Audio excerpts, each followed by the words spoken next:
আউযুবিল্লাহি মিনাশ শাইতানির রাজিম। বিসমিল্লাহির রহমানির রহিম।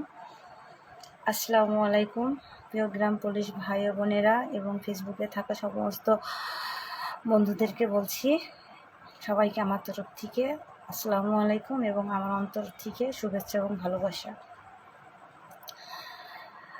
আর সবার প্রতি দোয়া রইল, যে যেখানে থাকুক ভালো থাকুক, তাদেরকে সবাই ভালো রাখুক আল্লাহ তাআলা, সবাইকে সুস্থ রাখুক, সবসময় এই কামনা করব।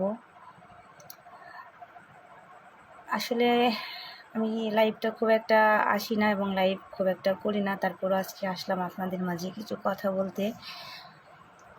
খুব গুরুত্বপূর্ণ কথাগুলো বলতে আসলাম। ভাই আমি লাইভে আছি, কেউ সমস্যা? উজ্জ্বল ভাই, আফজল ভাই, আলহামদুলিল্লাহ ভাই ভালো আছি। ইমরান ভাই আলহামদুলিল্লাহ ভালো আছি, আপনারা কেমন আছেন? ভাই আপনাদেরকে অনুরোধ করছি, আপনারা কেউ মেসেঞ্জারে ফোন দিয়েন না ভাই, আমি বিশেষভাবে অনুরোধ করছি, আপনারা কেউ মেসেঞ্জারে ফোন দিয়েন না। আসলে মেসেঞ্জারে ফোন দিলে লাইভ করতে ডিস্টার্ব হবে। আপনাদেরকে বলছি আমি বেশিক্ষণ লাইভ করব না। আসলে আপনারা কেউ আমাকে মেসেঞ্জারে ফোন দিয়েন না, বুঝছেন? আপনারা আমাকে সিমে ফোন দেন, না হয় আপনারা কিছুক্ষণ পরে ফোন দিন আমাকে মেসেঞ্জারে। এখন মেসেঞ্জারে ফোন দেন না, আপনাদেরকে বিশেষভাবে আমি অনুরোধ করছি, আপনারা কেউ মেসেঞ্জারে ফোন দেন না। সবাই কেমন আছেন? আমার লাইভে 17 জন যুক্ত হয়েছেন, তো আতিক যুক্ত হয়েছে, ইমরান ভাই আছে, উজ্জ্বল ভাই আছে, হাফিজুল ভাই আছে। সবাই কেমন আছেন? সবার প্রতি আমার দোয়া ও ভালোবাসা, যে দোয়া রাখি আপনারা ভালো থাকেন। হ্যাঁ উজ্জ্বল ভাই আলহামদুলিল্লাহ ভালো আছি। সোহেল রাজ ওয়ালাইকুম আসসালাম, ভালো আছি ভাই। তো আসলে যে জন্য লাইভে আসছি, আসলে লাইভটা শর্টকাট করব, কারণ আমার গলার অবস্থা খুব খারাপ। বেশিক্ষণ করব না, তো আমি এর কথাটা আপনারা গুরুত্ব সহকারে শুনবেন এবং লাইভটা শেয়ার করে দিবেন। আর কথাগুলো আসলে আমার ভাবছিলাম যে কথাগুলা বলবো কি বলবো না, কিন্তু আসলে দেখলাম না বললে না, লাইভে এটা বলা উচিত এবং আমার তরফ থেকে এটা আমি মনে করছি। তো আসলে আমাদের যশোরের রেজাউল ভাই কেন্দ্রীয় কমিটির উনি একজন একটা ভালো পদে আছে, আমি তাকে যথেষ্ট পরিমাণে সম্মান করি। আসলে তাকে আমি খুব সম্মান করি আমার জায়গা থেকে, তাকে আমি আমার সালাম জানাচ্ছি। আসলে আমি ভাই একটা পোস্ট করছে, সে পোস্টের ব্যাপারটাই আমি কথা বলতে আসছি। আমি এই জন্য তার সঙ্গে মানে এটা বলতে আসছি এই কারণে যে আমাদের যেহেতু সচিবালয়ে একটা প্রশংসা আছে এবং আমাদের কথাটা সচিবালয় এই কথাটাও চলে, আমাদের ব্যাপার নিয়ে আমাদের বৈষম্য যে আমরা শিকার, সেটা সচিবরাও স্বীকার করে যে আমরা বৈষম্যর শিকার। আর বাহিনী যারা আন্দোলন করছে তাদের তুলনায় আমাদের তুচ্ছ বেতন 6,500 টাকা বেতন, এটা আমরা কিভাবে চলি, ওটাও তাদের কাছে প্রশ্ন, নিজের কাছে নিজে প্রশ্ন। এবং তারা আমি তারা আমাদের সঙ্গে এই ব্যাপারে অনেক কথা বলছে, আমরা তাদের সঙ্গে এই ব্যাপারে অনেক কথা বলছি।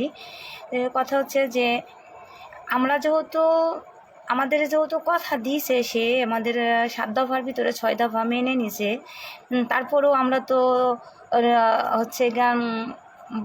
তাকে অসম্মান করতে পারি না, কারণ সে আমাদেরকে অনেক কিছু বলছে, যেটা আসলে হয়তো অন্য সচিব কারোর সাথে এমনভাবে ফ্রিলিভাবে কথা বলে কিনা আমি জানি না, কিন্তু সে আমাদের ব্যাপারটা নিয়ে একদম ফ্রিলিভাবে কথা বলছে এবং সে নিজে প্রতিটা দপ্তরে আমাদের সাথে করে নিয়ে গেছে যে এখানে তোমাদের যাওয়া উচিত। আর আমরাও বলছি স্যার আপনি না গেলে এখানে যাওয়া সম্ভব হয়তো হবে না আমাদের। সে অবশ্যই তো আমাদেরকে সেখানে নিয়ে গেছে এবং আমাদেরকে যথেষ্ট পরিমাণে সহযোগিতা করছেন এবং সে বলছে আমি সর্বোচ্চ তোমাদের সাথে আছি, এর শেষ পর্যন্ত আমি থাকবো, তোমাদের ভাগ্যটা আমি চেষ্টা করব পরিবর্তন করার জন্য। দেওয়ার মালিক কিন্তু আল্লাহ, এটা সত্য কথা যে দেওয়ার মালিক আল্লাহ, আমাদেরকে সব কিছু দেওয়ার মালিক আল্লাহ। সৃষ্টিকর্তা যেহেতু সৃষ্টি করছে, নির্ধারিত করে দিছে কার কতটুকু রিজিক, সে কতটুকু বরাদ্দ আছে, এটা সৃষ্টিকর্তা বলে দিছে। কিন্তু তারপরও আমরা চেষ্টা, আমাদের রিজিক যদি ওখান থেকে হয় অবশ্যই আমরা পাবো ইনশাল্লাহ। আমরা আল্লাহকে ডাকছি এবং আল্লাহর প্রতি ভরসা আছে, ইনশাল্লাহ আমরা পাবো। তো আপনারা যদি এখন এই যে কর্মচারী নেতারা যে পোস্ট করছে, প্রতিটা জেলায় সভাপতি, সেক্রেটারি, থানা পর্যায়ে সবাইকে আহ্বান করছে যে আপনারা হচ্ছে জ্ঞান অ্যালার্ট থাকবেন, যে কোনো মুহূর্তে ডাক দিতে পারে, তারা যে কোনো মুহূর্তে তাদের ডাক আসতে পারে। আসলে এই যে ডাক আসতে পারে, এই কথাটা যে বলছে এই মুহূর্তে, যে আপনারা যদি ঢাকাতে অবস্থান করেন তাহলে আপনারা কি আনসারের জায়গায় পড়বেন না? একটা গ্রাম পুলিশ মার না খেয়ে আমি মনে করি যে ঢাকা ত্যাগ করবে না। আর পরিবেশ পরিস্থিতি এখন এরকম পর্যায়ে, এখন যদি গ্রাম পুলিশ ঢাকাতে অবস্থান করে, আমরা যে জায়গাটায় আছি আসলে সেই জায়গাটা আমাদের নষ্ট হয়ে যাবে। আমরা যে জায়গা পর্যন্ত গেছি আমরা আসলে আর ওই জায়গাটায় আমাদের কথা তুলতেই পারবো না। আনসাররা কিন্তু তারা সচিবালয়, তাদের কোনো কথা আর চলে না, তারা তুলতেও পারে না এই ব্যাপারে, তাদের উপর মহলে কোনো কথা হয় না। আসলে আমরা চাই না আমাদের এই জায়গাটা নষ্ট হয়ে যাক, আমরা সবসময় চাবো যে আমাদের ভালো কিছু হোক। এখন আপনারা বলেন যে কেন্দ্র থেকে যে ডাকটা দিচ্ছে এই মুহূর্তে কি আসলে আন্দোলন করার কি ঠিক? আর এটা কি আমাদের ভালো হবে? আমাদের কারোর ভালো হবে না, কারণ আমাদের ক্ষতি হবে আরও। এটা আমরা আনসারদের মতো হয়ে পড়বো, কারণ আনসার আর আমাদের মধ্যে পার্থক্য থাকবে না। সচিব নিজে বলছে আমাদেরকে যে তোমাদের ভিতরে যে আমি আমার যে কথা রাখলে তো এই কথাটা আসলে অনেক মানে তোমাদেরকে আমি মূল্যায়ন দিলাম এই কারণে যে তোমরা কথা রাখছো, তোমরা সচিবালয় থেকে চলে গেছো আন্দোলন ছাইড়ে আমার কথা মতো। আসলে তোমাদের এই ব্যাপারটা যখনই আনসারদের এই সমস্যাটা করলো, তখন সচিব স্যার নিজে বললো তোমাদের এই কথাটা আমি জোরালোভাবে সব জায়গায় তুলে ধরছি এবং ধরতে পারছি যে তারা 6,500 টাকা বেতনে আন্দোলন করতে আসছিল। আমি তাদেরকে আশ্বাস দিছি, তারা মাঠ ছেড়ে চলে গেছে। আর প্রতিটা আনসার 15-16 হাজার টাকা স্যালারি পায় এবং তারা রেশম পায়। তারা যে কাজটা করছে আসলে এটা জঘন্যতম কাজ করছে, এটা আসলে ঠিক করে নাই। সে নিয়ে আসলে আমাদের ব্যাপারটাগুলা প্রতিটা দপ্তরে, প্রতিটা হচ্ছে জ্ঞান মন্ত্রণালয়তে আমাদের কথাবার্তাগুলো হয়। প্রতিটা সচিবই এই ব্যাপারটা কথাবার্তা বলে যে এদের 6,500 টাকা বেতন, এই বৈষম্য থেকে এদের মুক্তি দিতে হবে। এই ব্যাপারটা সব সময়টাই চলে। আর ওখানে আমাদের যেহেতু আর একটা রাস্তা করে দিছে যে আমাদের হচ্ছে বৈষম্য যে কমিটি আছে, আমাদের চেয়ারম্যান মহোদয় লাল মিয়া সাহেব, তার কিন্তু একটা অলরেডি ওনাকে বলে দিছে যে লাল মিয়া তুমি যখন মন তখন আসতে পারো, তোমার জন্য সচিবালয় রাস্তা কিংবা সচিবালয়ের দরজা খোলা, তুমি আসে খালি একটা ফোন করবে। তা হচ্ছে খুব নেটওয়ার্কের সমস্যা হচ্ছে বাবু। তো আমাদের যেহেতু আসলে আমার এখানে নেটওয়ার্কের খুব প্রবলেম করছে। আসলে আমাদের এতটা সুযোগ সুবিধা সে দিছে, এতটা সুযোগ সুবিধা আমাদেরকে করে দিছে, এরপরে যদি আমরা একটু সময় না দিই তাহলে কি আসলে আমাদের কাজ আমরা হাসিল করতে পারবো?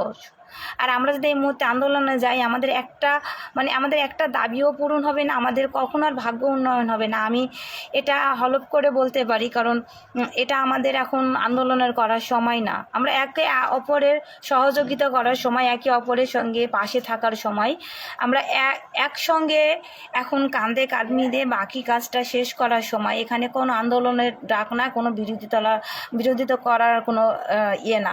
এখানে আমরা সবাই সবার হয়ে যদি কাজ করি, হ্যাঁ, আমাদের আসলে এটা আমাদের অনেক গ্রাম পুলিশ অনেক জায়গা থেকে অনেক কিছু বলছে, অনেক কথা হয়, অনেক ফোন দেয়, অনেক রকমের কথা বলে। আসলে তাদেরকেও উদ্দেশ্য বলবো যে ভালো কিছু যদি না বলতে পারেন, খারাপ কিছু বলার দরকার নাই ফেসবুকে, এটা মিডিয়ার যুগ। আপনি যদি ভালো কিছু না বলতে পারেন তাহলে খারাপ কিছু বলার দরকার নেই। আপনি আপাতত স্টপ থাকাটাই আমি মনে করি ভালো, কারণ এটা সারা বিশ্ব দেখে আর এটা সারা বিশ্বর কাছে পরিচিত। এই হচ্ছে গান আপনার ফেসবুক ব্যাপারটা হচ্ছে গান সারা বিশ্ব, কারণ নেট দুনিয়া তো এটা। তাহলে আপনি যদি ভালো কিছু লেখেন তাহলে আমাদের ব্যাপারটা ভালো কিছু লিখবেন, ভালো কিছু হবে। আবার খারাপ কিছু যদি লেখেন তাহলে সেটাও উপর মহল দেখে সেটা খারাপ কিছু হবে। আমি চাইবো যে এই মুহূর্তে কারোর কথাই বিভ্রান্তি না হয়ে, কারো কথাই কান না দিয়ে আপনারা আমাদের প্রতি আস্থা এবং ভরসা রাখতে পারেন। ইনশাল্লাহ আমরা আপনাদেরকে ভালো কিছু দেওয়ার চেষ্টা করব। এই মুহূর্তে আপনারা কেউ ঢাকাতে যাবেন না, এই মুহূর্তে কেউ আন্দোলনে যাবেন না। আমরা যতক্ষণ পর্যন্ত আপনাদেরকে আন্দোলনের কথা না বলবো, আমরা যতক্ষণ পর্যন্ত আমরা কিছু না বলবো ততক্ষণ পর্যন্ত আপনারা কেউ ঢাকাতে আসবেন না। কারণ এখানে আসলে এমন পর্যায়ে চলে যাবেন যে মানে 230 বছর না, আরও এরকম 230 বছর চলে যাবে, তবু আর কখনো ভাগ্য উন্নয়ন করা সম্ভব হবে না।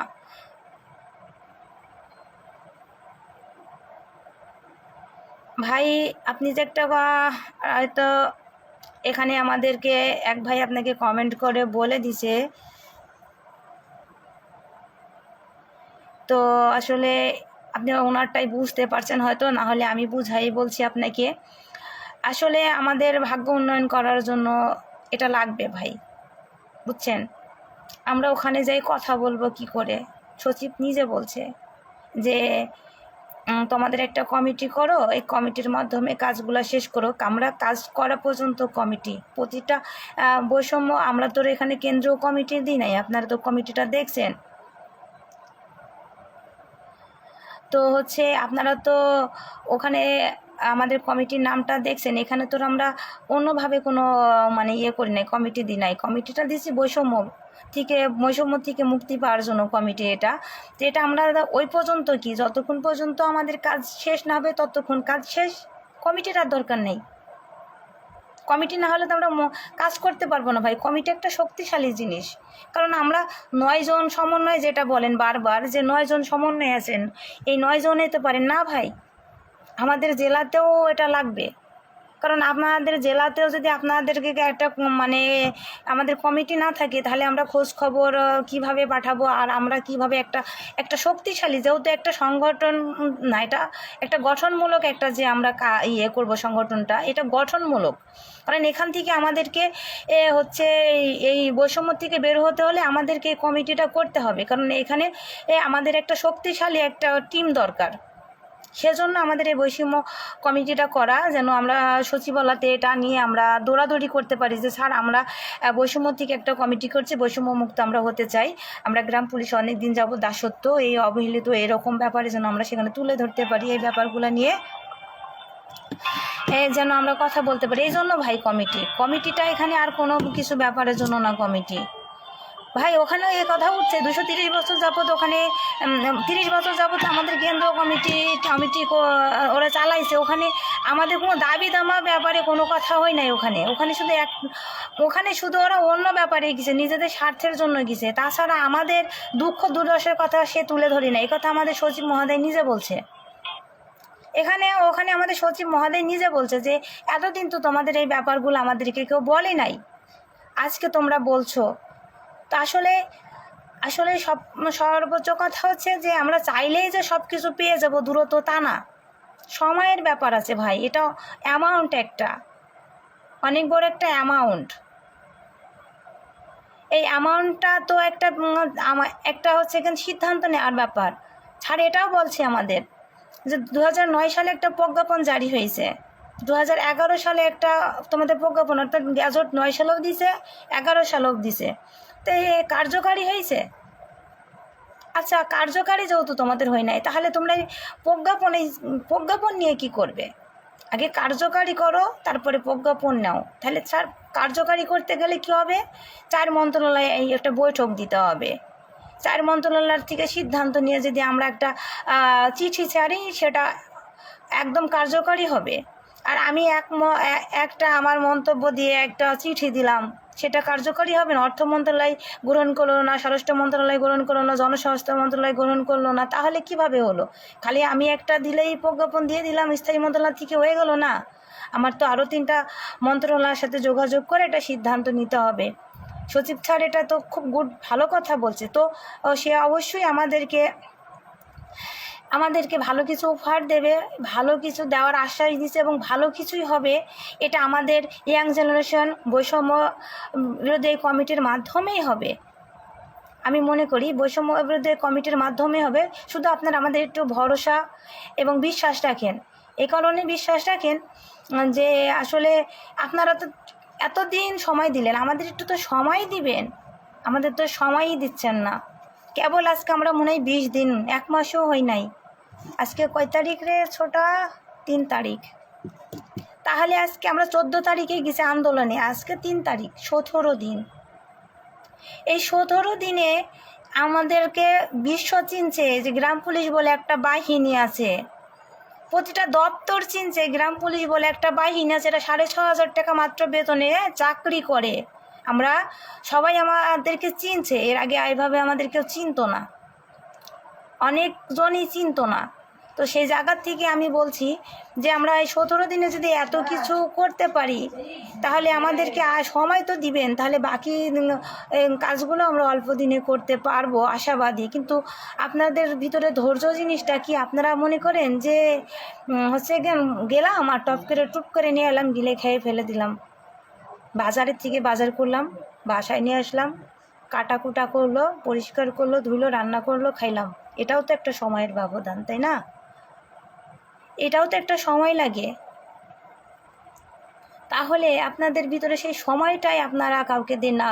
কেউ পোস্ট করলে সেখানে উল্টাপাল্টা কমেন্ট করেন, কেউ কিছু বললে সেখানে উল্টাপাল্টা কমেন্ট করেন। আরে ভাই, এটা নিজের ক্ষতি। নিজেই কেন নিজের পায়ে কুড়ুল মারেন? কেন নিজের ক্ষতিটা কেন করেন? আসলে আমাদের ভালো যদি আমরা নিজেরাই না চাই, তাহলে আরেকজন ভালো চাইবো? নিজের ঘরের থেকে যদি আমরা নিজেরা শত্রুতা করি, তাহলে পাশের বাড়ির লোক তো সেটা দিবে, ইচ্ছা মতনই দিবে। তাহলে আমরা তো সব গ্রাম পুলিশ সব ভাই বোন, তাই না? আমরা তো এটা হচ্ছে হয়তো বিরোধিতা করার দরকার নেই, তো চুপ তো করে থাকতে পারি, সময় তো দিই যে এদেরকে সময় দেওয়া হোক, এরা কতটুকু কাজ করে দেখাতে পারে আগে দেখি, এটা তো অন্তত দিবেন। আর আপনাদের কাছে বিশেষভাবে অনুরোধ করব, আপনারা কেউ আর আন্দোলনে অন্তত ঢাকাতে যায়েন না, গেলে খুব খারাপ হবে, ভালো কিছু হবে না, একদম খারাপ হবে। যেটা আনসারদের তাও তো হচ্ছে চিহ্ন আছে, গ্রাম পুলিশের চিহ্নও থাকবে না গ্রাম পুলিশের। আমি শুধু এতটুকুই বললাম। আমি আপনাদেরকে অনুরোধ করছি, আবারও আমি অনুরোধ করছি, আপনারা এই মুহূর্তে কোনো আন্দোলনে যাবেন না যতক্ষণ পর্যন্ত আমরা কিছু না বলবো, আমরা বৈষম্য কমিটি এরা যেন না বলবো। আসলে আমরা তো ভাই, আমি বুঝি না আপনার ভাগ্য কি আমার ভাগ্যের সাথে জড়িত না? আপনিও গ্রাম পুলিশ, আমিও গ্রাম পুলিশ। আমি কি চাইবো আমার ভাগ্যটা খারাপ থাক? আমিও তো চাইবো আমার ভাগ্যটা ভালো হোক, তাই না? মন প্রাণে চাই ভাই, অন্তর থেকে চাই এই গ্রাম পুলিশের উন্নয়ন হোক, এই গ্রাম পুলিশের জাতীয়করণ হোক, এই গ্রাম পুলিশ সম্মানের সাথে বাঁচুক। এটা আমি মন থেকে চাই। এখানে কোনো আমার ভিতরে কোনো অন্য কোনো লোভ লালসা নাই। লোভ লালসা সম্মান যেন পাই, এটা আমি সবসময় আল্লাহর কাছে চাই যে আল্লাহ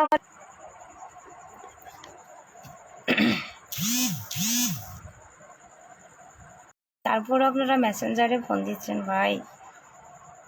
দেখো, আর আমি বেশিক্ষণ লাইভ করব না, কারণ আমার গলার অবস্থাও ভালো না। তো সবাইকে অনুরোধ করব যে আপনারা আন্দোলনের কারোর ডাকে সাড়া দিয়েন না, বিভ্রান্তি হয়ে না, উশৃঙ্খলা। ভাই, আমার এখানে নেটওয়ার্কের খুব সমস্যা করছে, আমি আর বেশিক্ষণ লাইভ করব না। তো আপনারা কেউ কারোর কথায় বিভ্রান্তি হবেন না, কারোর কথা উশৃঙ্খলা হবে না, এবং ঢাকাতে আন্দোলনের জন্য যাবে না, বিশেষভাবে অনুরোধ করছি।